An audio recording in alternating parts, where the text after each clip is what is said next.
Hi, this is Don McAllister and welcome to another edition of Screencasts Online. Following on from show 1213, I demonstrated accessing Mastodon using the web interface in Safari. However, some people prefer to use a native iOS app, and there's certainly no shortage for Mastodon. In this tip video, I'm going to take a look at two third-party client applications for iOS. For the purposes of this tip video, I'm assuming that you've seen show 1213 and are familiar with the basic concepts and the terminology of Mastodon. Let's take a look at the first app, and that's MetaText. So across over on my iPad Pro, I'm going to demonstrate these applications on my iPad. It's just easier with the built-in trackpad and the external keyboard and the larger screen real estate. But of course, these apps do also work on the iPhone. First one being MetaText. Let's go ahead and we'll start to download that. While it's downloading, this is a fully featured app. It seems to be very, very popular. Has a great rating, 4.4 out of 5. So let's go ahead and we'll open this. Again, I won't go through the setup too much. I'll just set up one account on screen. I'll add the second account in separately, and then we'll take it from there. So we need to enter our instance. I can either log in, join, or browse. I'm going to go ahead and say log in. We will continue. And again, if I scroll down, I can authorize the app to access my information. I'm going to allow notifications, and we're in. So let me go ahead and add in the other account. You can do that from here.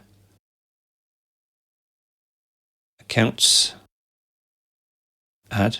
So I'll go ahead and do that, and we'll come back once it's added in. Okay, so I've now added in that second account. I can jump to it quite easily by going up here and doing a long press on this icon. Then I can select the second account quite easily. While we're on this second account, let's have a look at the user interface. So across the top, and these are the timelines. So we have our home timeline, which is the one we're currently in. We have the local instance timeline. And then we also have the federated or the public timeline. So I can have a look at those three. Let's go back to home. Just in case you're wondering why this looks the same, local and home, I'm actually following this chap here, this Nicholas Burgess. So that's why he's appearing in both feeds or both timelines. Down at the bottom, if you want to explore, there is an Explore tab. It gives you access to trending and also information about your instance. That's just a quick preview of one of this week's Apple-related tutorials from Screencasts Online. Screencasts Online is your premium source of Apple-related video tutorials. All of our members get access to brand new, up-to-date tutorials each week, as well as unlimited access to our entire video archive full of Mac and iOS-related tutorials. You can stream and download all of our videos on your Mac, iPad and iPhone, and even your Apple TV using the members-only Screencasts Online Apple TV app.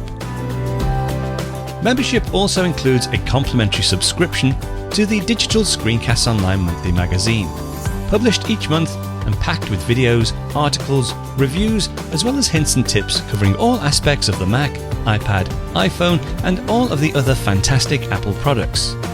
So, if you're ready to start getting the most out of your Apple devices, visit screencastsonline.com today and become a Screencasts Online member.